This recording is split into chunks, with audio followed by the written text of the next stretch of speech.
All right, guys, welcome to the Real Critic Roundtable, where Black film critics come to discuss, debate, and have a little fun. This week, we have Shawn Edwards, we have Kathia Woods, and we have Ronda, Racha, Penrice. And so the discussing part and debate part is going to come with our two movies, Radioactive and the documentary, The Fight. And the fun should be somewhere in with our opening statements, because it will definitely be with my opening statement. So here's my opening statement, you guys. Last week, Shawn Edwards, yeah, that guy, the guy that you see over there. That guy said, let me quote, because I had to write this down. Yeah, get it right. Get it right. This is my opening statement. No, but get the quote right. Get my quote right. Oh. See, here we go. And I only got 2 minutes, and he all up in my Kool-Aid, but that's okay. Quote, I don't think Tom Hanks is that dope overall. Tom Hanks is the Nas of actors, unquote. So while Shawn's diss says that That's not a diss. Nas is the greatest.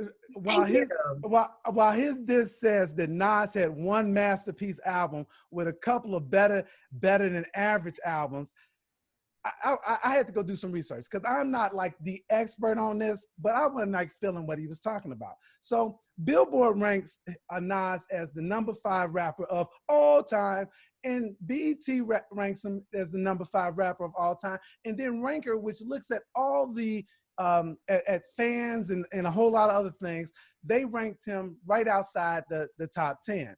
But let me quote a Billboard.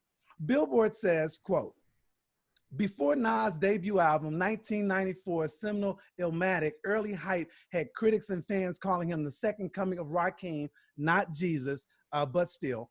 20 years later, Illmatic is widely seen as the best hip-hop album ever. A flawless blend of vivid street poetry and Dream Team producers, and sets like Stillmatic and It Was Written are excellent in their own right. Even Nas' B-side compilation, The Lost Tapes, is better than most MC's albums. Need more proof that Nas belongs here? He defeated none other than Jay-Z in the best rap war of all time, with perhaps the most scathing diss track of all time, Ether. Now, so Shawn hurt me, with this, and here's my response and my rebuttal, all right?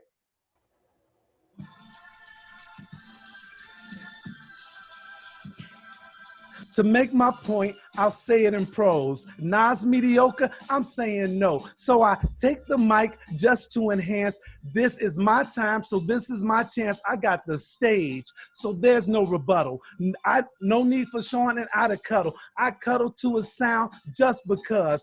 To disrespect my man Nas, are you crazy? To compare to Tom Hanks, it's your opinion, so I say no thanks. One album was great that had me on the floor. Is this what you do on Fox 4? I was insulted how you came at him, but let's get back to the subject of film. Anyway, that's my rebuttal. That's my opening statement for today. Hey, Kathia, you get it's your turn. That was dope. That was dope. Listen, anytime people come for Nas, that it's a personal thing. Greatness is greatness. Like we can't fix that. You know what I mean? These are the same people that will come and say Biggie was better. But who's still here? I mean, who are we still talking about? Nas. When he drops something, we still want to see it. Like, come on. See, this is why New York be coming for some of y'all. Not me. I'm good. I'm good in all 5 boroughs, but other people. Anyhow, outstanding, Reggie. I love it. I'm Kathia Woods from Cup of Soul Show. This has been an interesting week. We had Emmy nominations. We progress for Black people, and the Latinos went all the way full-fledged crazy, and John Leguizamo, I don't know what happened between his tweet and reality, but somehow it got really, really bad. So there's a lot of infighting going on with the Latinos, and the Blancos are losing their mind, and the Mestizos and the Negros and the Asians explaining to them that they're part of the diaspora. But either which way, it is progress. And should there be more inclusion? Yes, but I don't think we can blame the Emmys solely. I think if anything, if we're talking about missteps, we have to talk about MJ Rodriguez. You can't nominate Billy and not nominate MJ because they're the bookends of the show, heart and soul. And again, this is not taking anything away from Billy. I'm a huge Billy Porter fan way before Pose. He is beyond out of this world, talented. This man has put in his time and he deserves everything and anything. But I do think we have to start looking at some of the biases that people have against the show, because it's an excellent show and we have to address it. It's not just the Emmys, because the Image Awards went and did a whole 360 and overlooked them too. So I definitely think that there is work to be done to bring awareness, and you have to ask, are people watching? Are people acknowledging? And are people checking their biases? So it's definitely something to be looked at. But I also feel like there needs to be more work done on the Latino side when creating these shows. I mean, you look at a show like Vida, no Afro-Latinos, nobody else. You look at the show The Baker, great show, but again, everybody looks the same. There's only 2 shows on my block and Gentefied. And even on Gentefied, the Afro-Latina is in the co-starring role. So is that Hollywood or is that us? That's us, and we need to do better. And I think, we need to address that. But again, I do believe as far as snubs, MJ was done dirty. That's my opening statement. All righty. Ronda, you get the next opening statement. Well, I mean, wow. I got to follow the Emmy nomination. I think it all comes down to piggybacking on the Emmy nominations. Like, Viola Davis said a few years back, you have to have opportunity. And I think overall we're not where we want to be, but this was definitely a more enlightening or a more encouraging nomination season, because we get to actually debate more content than snubs. So that was very promising. I'm like, what? I can't think of anything else that's bigger than this at the moment. Excellent. Shawn, you up, man? Hey, first off, congratulations, my man. I did not know you had bars. I love that. But quick self-correction. I did not say Nas was mediocre. I simply said Tom Hanks is the Nas of acting. So take it how you want. I never said he was mediocre. Yo, I wrote music before I got into movies. I would never say anything that blasphemous. It's just Tom Hanks is the Nas of acting. But anyway, my opening statements. Rest in peace, John Lewis. Rest in peace, John Lewis. Rest in peace, John Lewis. Thank you, Beyonce. Thanks for the huge middle finger to all the negative, stereotypical images of Black folks that have existed in previous years. I love Black is King. I love what she's doing. She's one of our most important visual artists working today. Beautiful piece of cinema. Everyone needs to check it out. And finally, people, please listen to Black film critics. Yo, I was touting Free Ray Shawn way back in pre-pandemic days.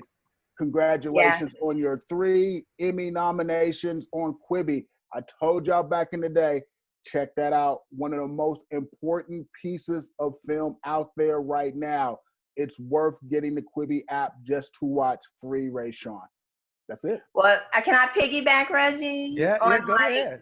Congrats to Nadia Hallgren for a director and cinematographer for Becoming. She got nominated twice. And then, Maya Rudolph, so bad, she got 3 nominations and 2 in the same category. Yeah. And also another word out there to my fellow Black film critic colleagues. Yo, Blacks represented almost 35% of the nominations. We're only 13% of the population. That was a good day. Stop complaining. Stop crying. Stop whining. Let's celebrate those who actually got nominated. All right. So now we get into our first movie for today, and that movie is Radioactive. Science is changing. And the very people who are running science are the people who believe the world is flat. And I'm going to prove them wrong. You're Maria Sklodowska. I'm Pierre Curie. Your science is brilliant.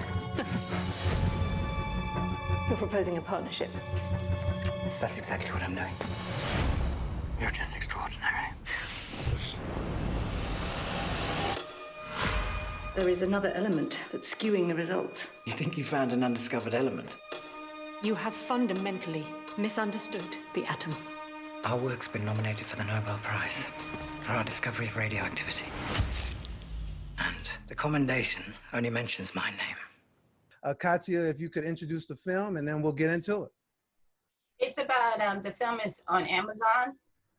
I mean, Amazon, good content, but you know, we're gonna be positive.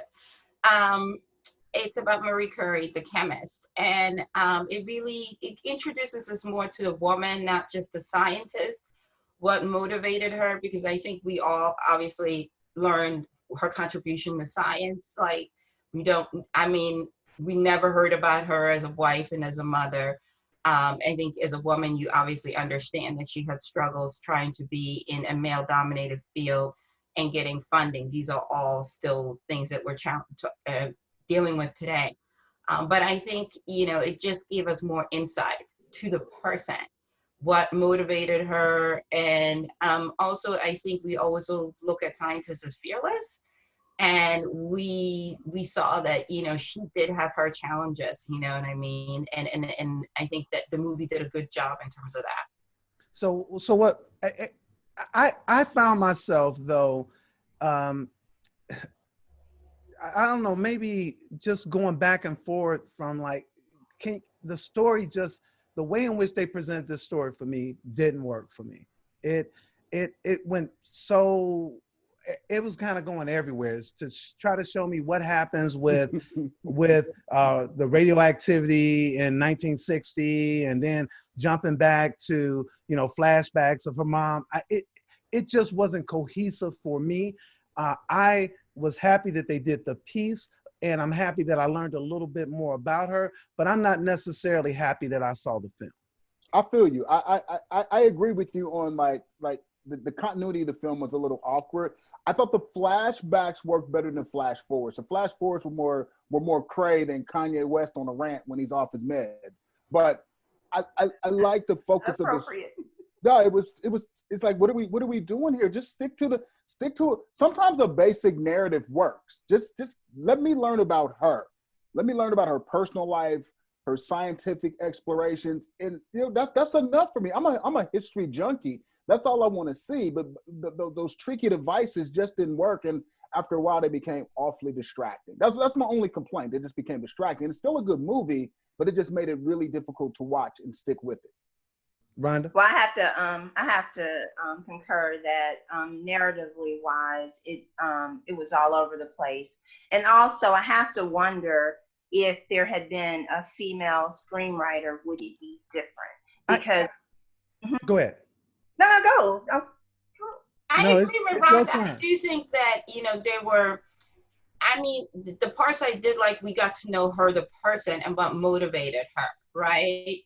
And again, that she did have all these crippling fears, which is understandable because she grew up in a war-torn country and she was othered, not just for her gender, but her religion and how Europe viewed Western Europe viewed Eastern Europe. So I got that part. I also wasn't crazy for some of the cinematography. It was very dark. So I think that also made it difficult to follow in some places. Because I'm like, is it me? Do I need to put my glasses on? Am I squinting? It wasn't, to me, visually pleasing at some times. I didn't need it to be like, you know, this amazing thing, but I just needed us to pull, because the clothing is so dark. Then the lighting is so dark. And then I understand for the science part, but for the intimate parts between her and her husband, like her with her kids and all that, I think that was a little rough. I do agree that this film could have had, if they would have been more focused on, you know, her triumphs, I think it would have been a little bit more palatable. I think they were trying to put in a lot in a little bit amount of time, and that's where it got a little messy. Yeah, it was interesting to me too, Ron. I'm sorry to have cut you off. I was just excited that you brought up the point. It was interesting to me that the book was written by a woman. The director is a woman, but then the person who wrote it was a man.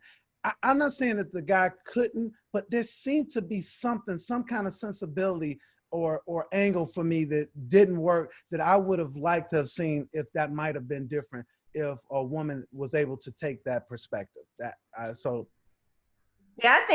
think in the screenplay, like it was so much confusion. It was like so hard on gender.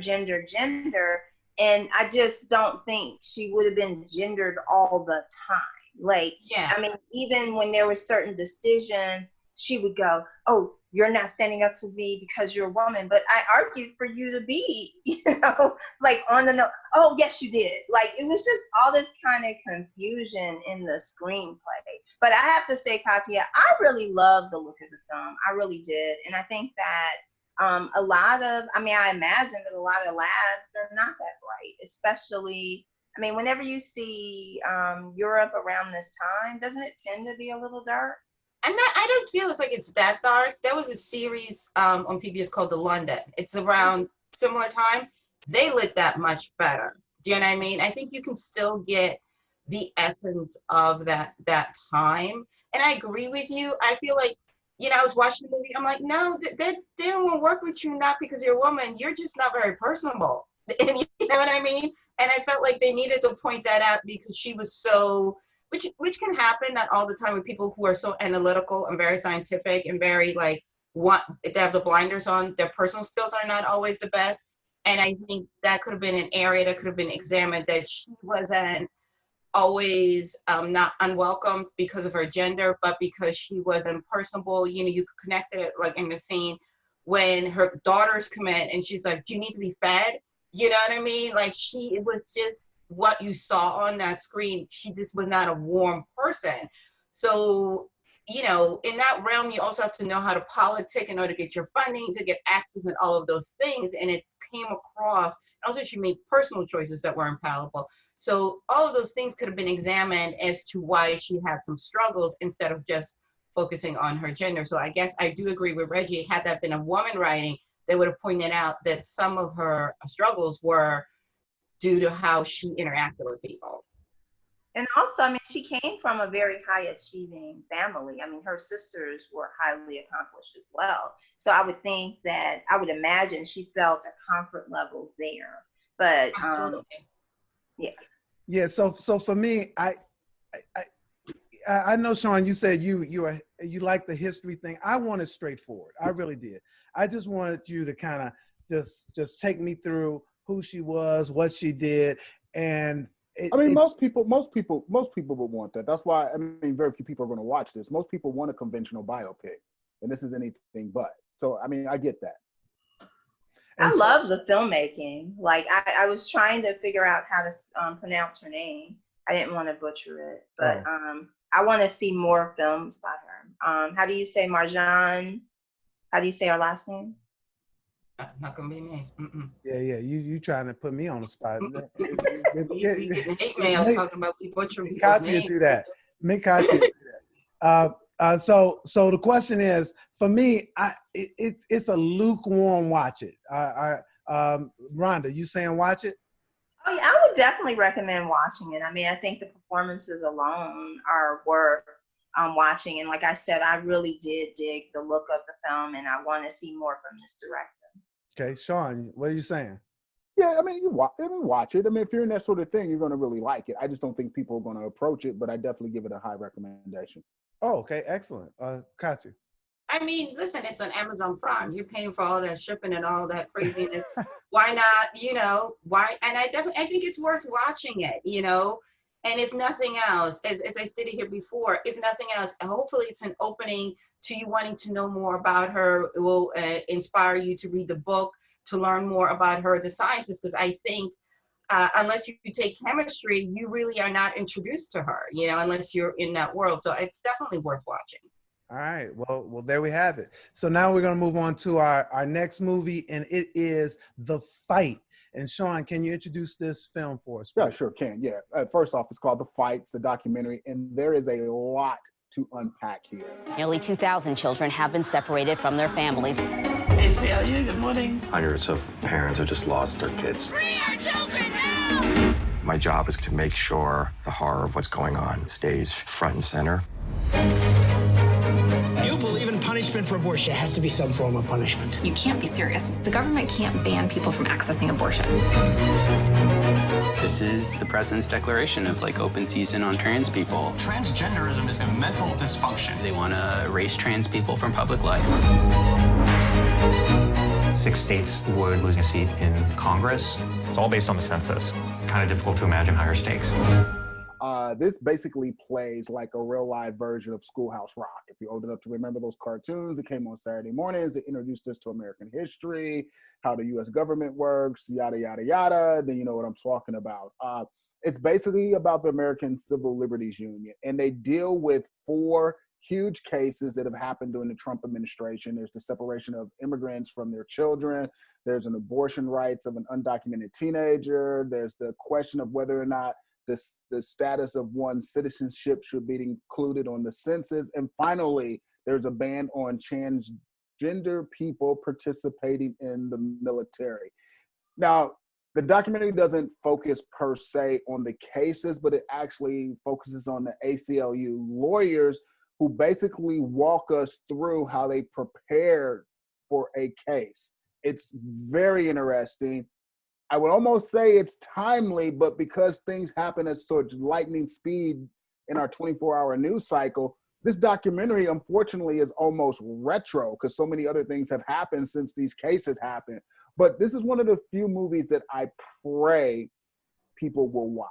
I know they won't, but I pray people will watch this. It's very informative, it's very educational, and it squarely informs us on where we stand right now on some of the crazy, zany things that are going on with the Trump administration. Now, in terms of creativity, it's super straightforward. That's right. There's no bells, there's no whistles, there's no tricks, there's no excitement, there's no cool music, there's no cool camera angles. I mean, this is basically like watching a PSA during middle school where the teacher turns off the lights and says, you need to watch this, and there'll be a pop quiz afterwards. But it is solid filmmaking. It's just not flashy filmmaking, but it's crucially important. And like I said, I pray everyone watches this. Ronda. Oh yeah, I mean, definitely on the filmmaking side, there's nothing to write home about. I did think that it was, I do think it is kind of timely because I think that people have forgotten these aspects. So if you need more ammo as to why Donald Trump hasn't been good for this country, the fight definitely comes with that. I was kind of curious as to why it wasn't like a docu-series. It seemed more like a docu-series than a documentary. Yeah, it's interesting because they followed these lawyers for 4 years.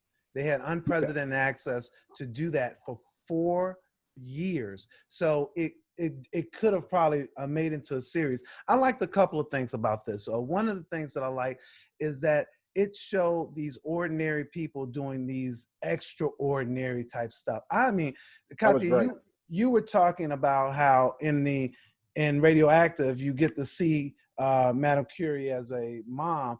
You get to see these people as mothers, fathers. I mean, trying to navigate their lives while they're navigating these like big cases. The one where the guy goes to the Supreme Court, I'm like, oh my goodness, you're getting to do a case in front of the Supreme Court.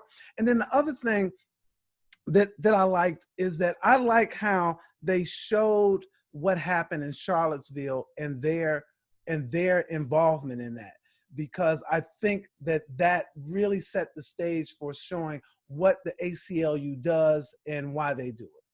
They did a great job of that. I mean, you could almost, I'm just playing devil's advocate right now, but you could almost argue that this is sort of like, propaganda for the ACLU because it focuses so heavily on but I mean, it worked, but it is very pro ACLU, which could be the only complaint you could levy against the film. I think the ACLU kind of needs that because I think that people hear ACLU, but we don't really know what they do. And I thought that this was very informative. And I just was like, this is going to demystify or at least, or better yet, humanize what the ACLU is for a lot of people. Because in certain segments of our country, you know, ACLU is like the boogeyman or something. It's interesting to me, though, the people that scream this bloody freedom and the Constitution for all the wrong reasons are so anti-ACLU. And the ACLU's basic concept is to defend the Constitution of the United States, to defend civil liberties, free speech, not speech you like, not speech you agree with, but free speech. And these same people that have all these issues because they're so focused on abortion and immigration that they miss that they did help those crazy people in Charlottesville get their permit, do defend people that are neo-Nazis in terms of free speech and white supremacy. But again, you know, we pick and choose the things we want to learn about people, not the whole piece of it.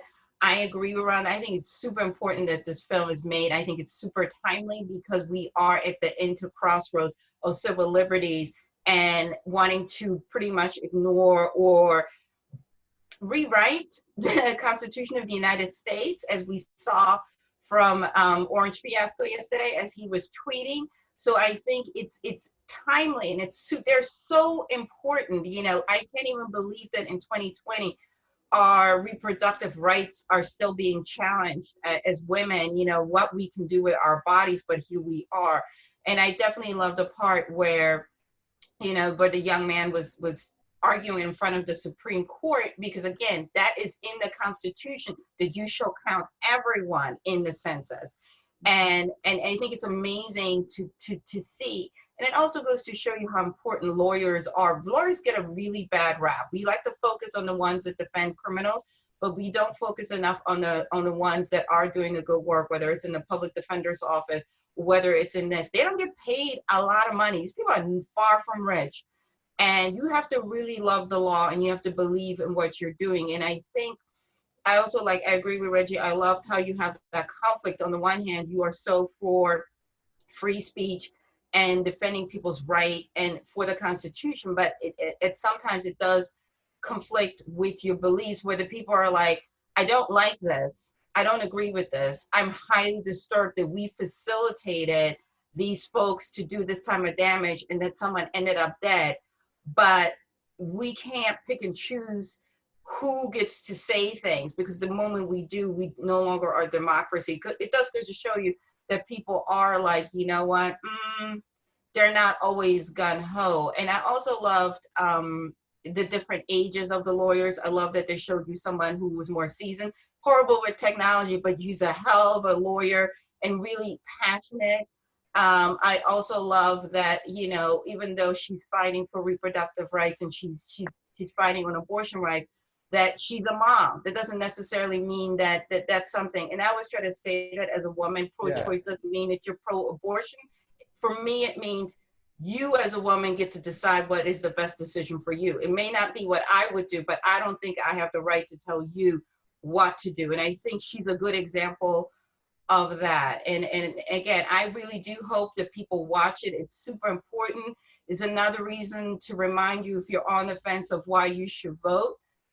Brett Kavanaugh, oh Jesus, was another good example. So what's really interesting is that there's two things, Shawn, that you talked about. You talked about at the beginning, you said praise John Lewis, praise John Lewis, and then on this film, you said you would want to beg people to watch it. They're connected. Those two comments are really connected. When we get Obama talking about how important it is to vote, and then you see this film and you see the stuff that just happened and is trying to stop people from voting. Oh my goodness. I want to beg people to see this film too. I understand actually, Shawn, even your comment saying that because so much stuff happens, people might be like, oh, I forget to watch it. But this is an important film to watch because it starts off with the Muslim ban. We're talking about 4 different cases, but it starts off with the Muslim ban. Then it goes into the Charlottesville march. Those are 2 things that they don't focus on, but that they show that there's so much stuff that makes it where we need to vote.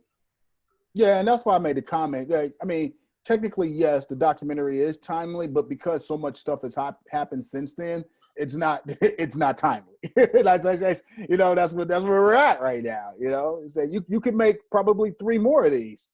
You know, so with all the things that have happened in the past 3.5 years, so yeah, but good start and good film. Yeah, and I think again Shawn, that's a good reminder. Is he started off this way? He's just gotten progressively worse. Amen. I agree. Yeah. Also, you know, the thing is, not to cut you off, Reggie. No, go ahead. I also know that they said when this started, when he came into office, they had 1 floor as far as offices. When he became president, they expanded to half of the building because there was so much more work for them to do because of his craziness.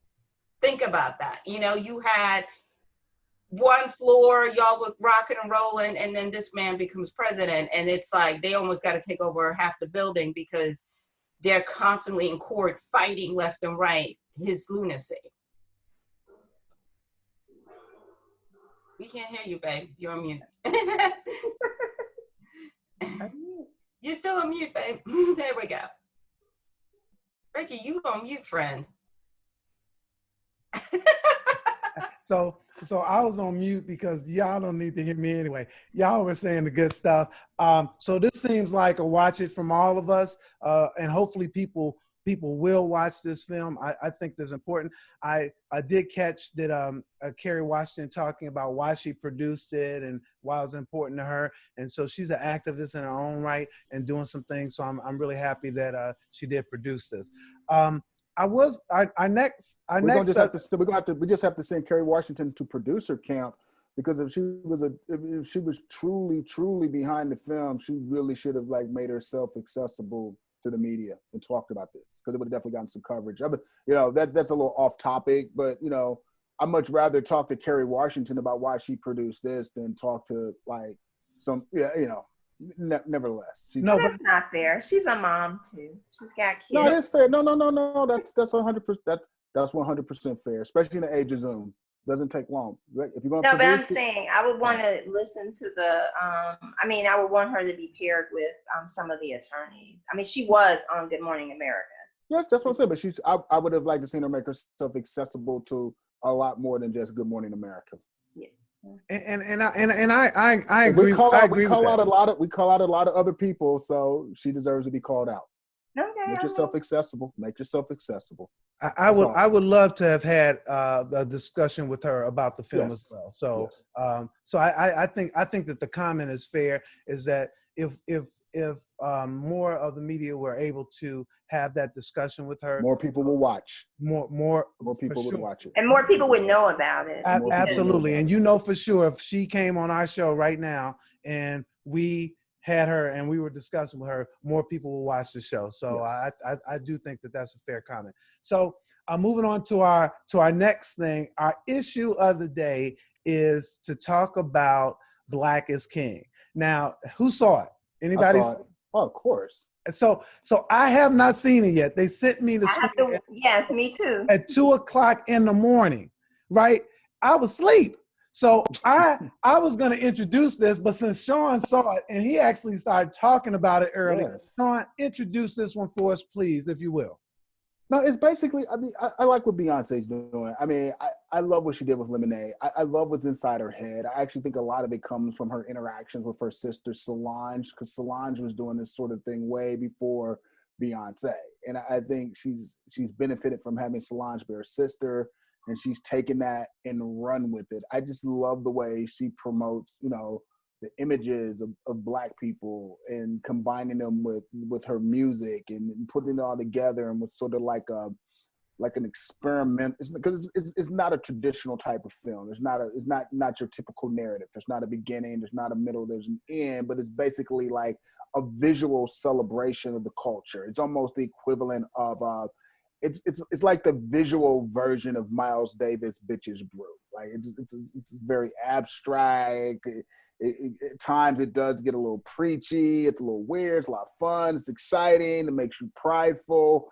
And I'm glad she's using her collaboration with Disney to distribute what she's working on. Disney? I think it's genius that she leveraged what she did for them with The Lion King to continue putting out her narrative. I just think that's a genius boss move. I'm like, Disney for real, but yeah.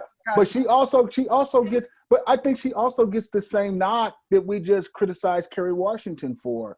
I wish she would make herself more accessible to the media and get in front of us and talk about this. Talk about where this concept come from. Why have you decided to push these images so hard? But she don't have to. She feels she don't have to. No, okay, she did an interview, which was surprising. I mean, I guess she was on GMA on because Good Morning America is owned by Disney. That's not a goodwill thing. That's a contractual. But no, I'm just saying that. I mean, Beyonce has basically stopped talking for a shoot. I can't even think of how many years now. And but I just said I wish she would. But on something of this magnitude, I just wish she would open herself up and engage with more members of the media. Because the stuff is actually brilliant what she's doing. And I would just like to explore and find out more about the process and why she decided to do it. I just think that's only fair. Like I said with Kerry Washington, we criticize a lot of other people for not granting access. She falls under that same umbrella. And what I'll say, some access, please. And what I'll say, this is what I'm gonna say about this. I haven't seen it. I think it's great. I would have rather her do the album and do this than her be in The Lion King. The Lion King for me was so disappointing.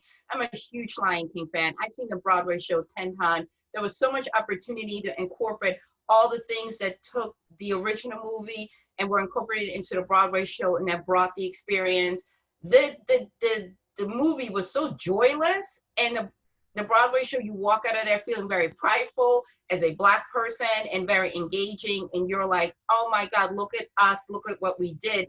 And we got National Geographics with no joy. And you know, I'm not a big fan of Beyonce as an actress. And to me, it was like, you definitely utilize her as the musical genius that she is. And I am much happier that she did something like this. I don't think you need to have her be a part of things in terms of trying to push this acting narrative. Not every singer is meant to be an actor.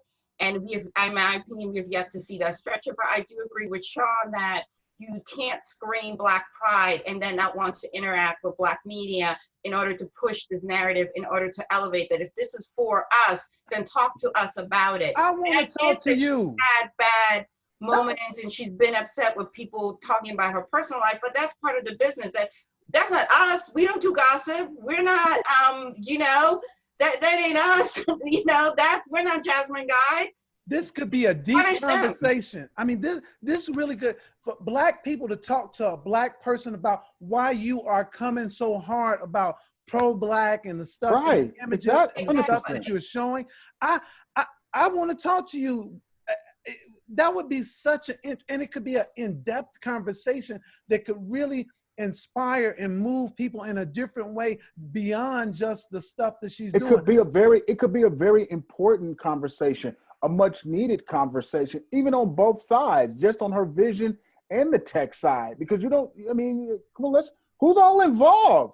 I want to know who put together the costumes. I mean, there's a lot to talk about with this. Let's open up and do it. Like I said, we criticize a lot of other people for not doing this. She deserves criticism as well. Well, I have to criticize you about something, because earlier you credited her consciousness to Solange, but also, I mean, she's also become a mother. And becoming a mother, she's become more concerned about the images that her children are consuming, because you also have to track this elevation to her bringing children into the world. So what's that have to do with criticizing me? I mean, no, you said earlier, oh, that has a lot to do with Solange. And I'm like, I said a little bit of it does. Solange was doing this sort of thing. No, you said a lot. You didn't say a lot. She was. Okay, well, a lot. She was doing. If you go back and look at Solange's early visual work, she was doing a lot of this pre-Beyonce. So, I mean. Well, also Solange was a mother earlier than Beyonce. But why is that criticizing me by saying that Solange did it first? No, I'm just saying we have to give Beyonce her due as well. Like, I guess her props. I think that it's posh to bash her, and I'm saying this. Whoa! I'm not bashing her. At all. No, my shout out I'm not bashing her. My shout out was, I love Black is King. I'm not bashing her. I'm just saying I wish she would grant more access to the media. And I didn't even just say Black media. I said media overall. I would say specifically Black. No, I don't. I mean, early in her career, no, I do. No.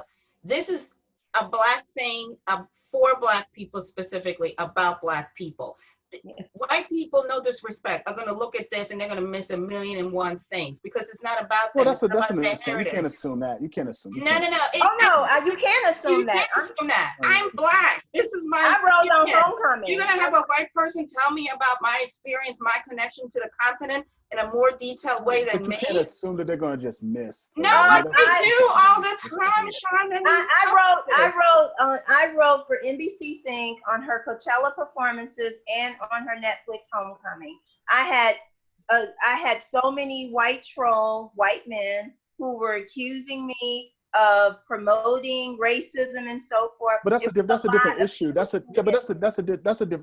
I get that too. But that's a different issue. That's a hate issue. No matter what you would have wrote about. No, but I'm saying when you're writing, you always work for a mainstream. But I'm like, when you're doing cultural criticism for mainstream publications, a lot of times the arguments that you're having and what you have to justify is just not something that you have to justify. Oh, I'm 100, dude. I've been doing this for 25 years. I'm well aware of that. You don't even have to just do cultural criticism to get criticism like that. I get criticism like that every day I'm on air. So I'm very familiar with that. So I'm just saying, I wish you would open it up to the entire media, because I think that way it would broaden what she's trying to do. I disagree with that. I think she is talking to that. Because I disagree with that, because what happens is when you open it up to the entire media, we get shut out, and their narrative. Well, that's a different issue. Let me finish. Their narrative gets to set the tone, and it shouldn't. Why is it that we always have to share our space and our creativity with others when it doesn't work the other way around? Well, it's not on our platform. It's on True, Disney, but it is our art form that is driving it. It's our culture that is driving it. So also these mainstream platforms should be employing more Black people. Well, that's another.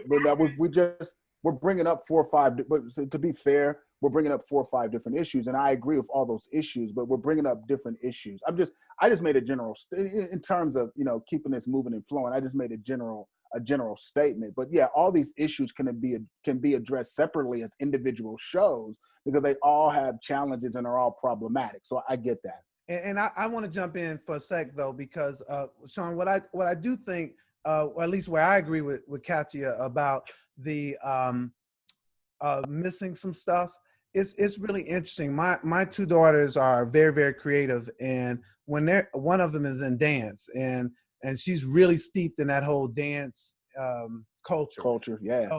So I'm like, oh, that's a nice move, and this and that and other. Yeah. She's like, well, hold up, Daddy. Do you understand where that comes from? Do you know what that connects to? And so I think Kathia is right that they will miss some stuff, because I know I miss some stuff just culturally, because I'm not connected in the way. There are Black people that will miss stuff watching this. That's why I just want us to be careful with as a journalist, I'm always cautious of making blanket statements, because not just white people will miss stuff. There are Black people who will miss stuff watching Black. But give us an opportunity to miss it. Yeah, I did say that. Opportunity. I'm the first one who said it. Give us an opportunity. I said I wish she would let us talk to her about it. Yeah. No, I'm just talking about it in general. Yeah. Nah, well, good. I'm gonna watch tonight if I can get better. If I can get watch it when we get off. If I can get my screener to work, they sent it to me, so I'm absolutely gonna watch it. I do think the one other piece that I want to touch on, because is this right for Disney? Because the first thing you said, Shawn, and I'm not asking you particularly, is you said that you like the fact that she giving that finger to America in a way. And so that's not Disney's brand. So that's why that's really kind of surprising, because Disney they own Hulu. So Hulu could be that spot for them, but Disney, that's really not Disney's brand. So I'm interested in you guys' thoughts about her. I love the fact it's on Disney, because it gives it a level of credibility because Disney, like you just said, Disney represents, like, it's a brand that represents a certain thing. And the fact that she's created a partnership and she's been allowed to use Disney Plus as a platform is fantastic, because it creates an opportunity for even more eyeballs, which is what we want. We want more people to see this positivity. We want people to see this different expression of Blackness. And the fact that it's on Disney opens it up to a greater amount of people who have access to it. It's beautiful. I love it. Go Beyonce. Keep being Why brilliant. shouldn't it be on Disney? Oh no, he just asked a question. It's a good conversation. Yeah, I think it should be on Disney. Number two, it's also a business transaction, right? Disney has this platform and it wants more subscribers. What better way than get more subscribers than have Eyeballs on there? You know what I mean? Eyeballs. And also, it's affordable. So also the other concept is a lot of people think the content on Disney Plus is just for little kids. It's not.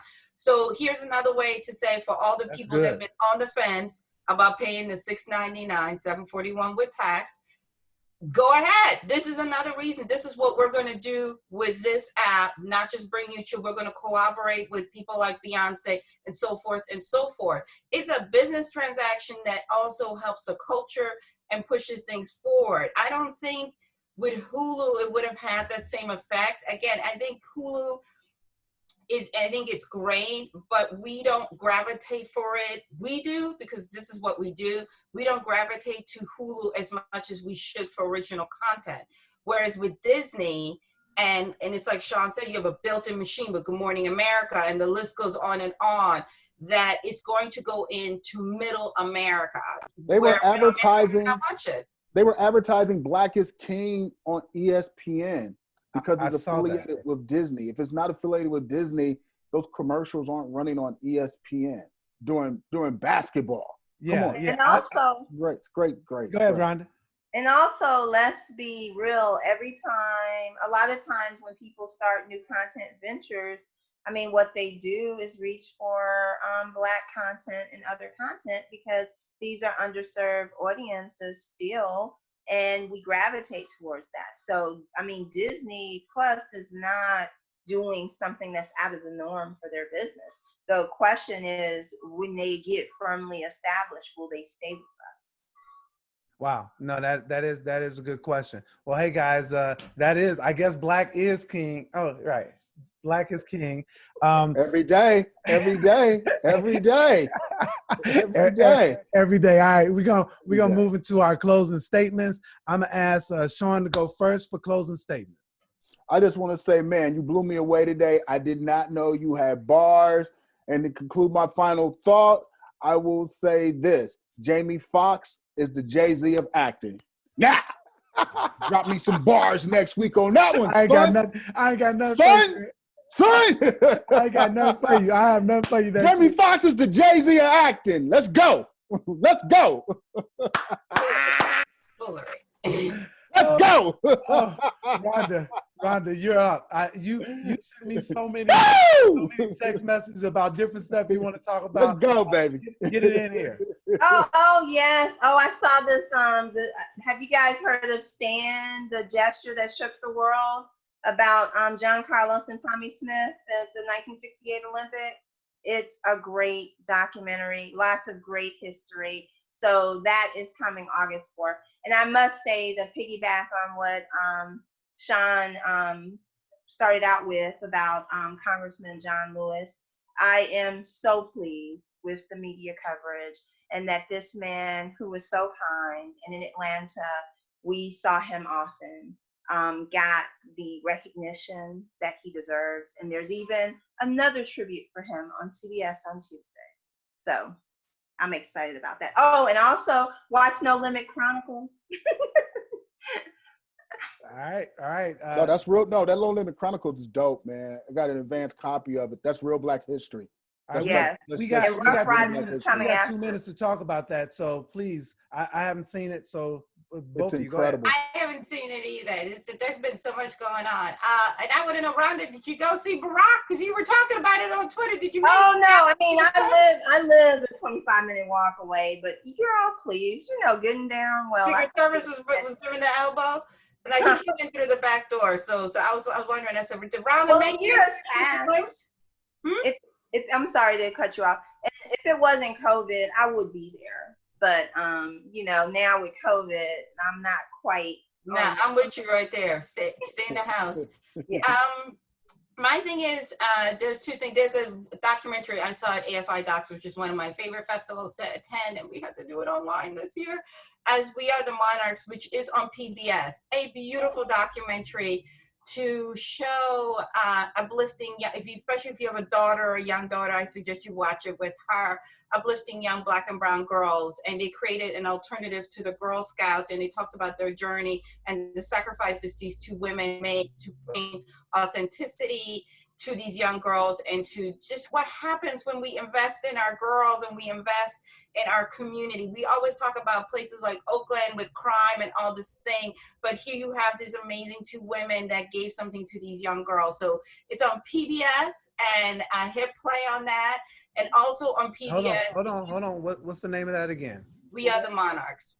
Okay, great. We Are the Monarchs. And also on PBS, there's a beautiful documentary done on Asian Americans and them coming to the United States. That is a couple chapters. I highly suggest it, because I think we don't know enough about Asian Americans' journey to this country, their contribution. There's a lot of misconceptions from our community to their community and vice versa. And I think this is a great icebreaker to educate us and to have a better understanding that we have so much more in common than the things that divide us. And we have to understand there's a reason why they want us not working together, but at each other. And again, it helps you understand a little bit how this country really othered and took advantage of everybody that isn't white and Anglo-Saxon, basically. But it's still, PBS is the best when it comes to these type of things. And I encourage you to spend some time over at PBS and look at both of those programs. Especially watch the PBS World Channel as well. They have a doc about how Vietnamese in particular took over the nail industry. And it is so informative. So yes, Kathia. I'm a huge fan of PBS. So I get the last word this week, and the last word is there will be, let me say this again, there will be no more bars. That's it. No more bars. That was my. I got it. Make it classic. Make it classic. My long attempt to do whatever. Sequel. No sequel. Shawn can come up with some bars. Kathia. No more MC Reggie. So that's it on that. But I was interested in the Emmys too, and looking at the awards, and it was interesting to me that Kerry Washington was nominated, Reese Witherspoon wasn't, Lexi Underwood wasn't. So it was really interesting because I felt that the three of them really, really needed each other and played off each other in such a way that I couldn't nominate one without the other. I really couldn't in terms of watching that particular series. It was. That's why the Emmys needs a best ensemble category. That's where a best ensemble category would have worked. And that's a sad thing. Yeah, it's a sad thing. Yeah. Do you think that Reese was hurt? Do you think Reese sometimes, I feel like somebody like Reese Witherspoon, who is a good actress, sometimes people feel as though she doesn't need the Atta Girl because she's so loved and she's so exposed and so supported. Let me finish. I mean, I'm saying that sometimes happens in this business where people are like, well, she don't need it. She's got her Oscar. She's got the producing Emmy. Let's overlook it. I do think that sometimes happens in this business. I don't know. Not good. I don't know. I can't really say that. That doesn't seem to me. I don't know, Kathia. That doesn't seem to me. I think she's stereotyped by Legally Blonde. I think that I do too. Underestimate her all the time. But also, I wanted to say Viola Davis wasn't nominated. Yeah, that Shawn was going to say something about Reese. No, I think well, basically her character in two of the series were basically the same thing. So, I mean, I didn't really think she was that great. So I really didn't shed a lot of tears on it. I just thought she would have got in on her star power, but I didn't think it was that. I mean, it's a snub, but I just didn't think she was that great. So. Oh man, here we go. Now I gotta have bars next week for Reese Witherspoon. Go for it. Go for it. MC Reggie is not gonna stop. I will go not. for it. y'all the ones on here defending Tom Hanks and Reese Witherspoon. I'm up here talking about Jamie Foxx and the Jay-Z of rap. So there you go. Oh, look, guys, that's our show. We had a great time this week, and love it. We will see you guys again next week.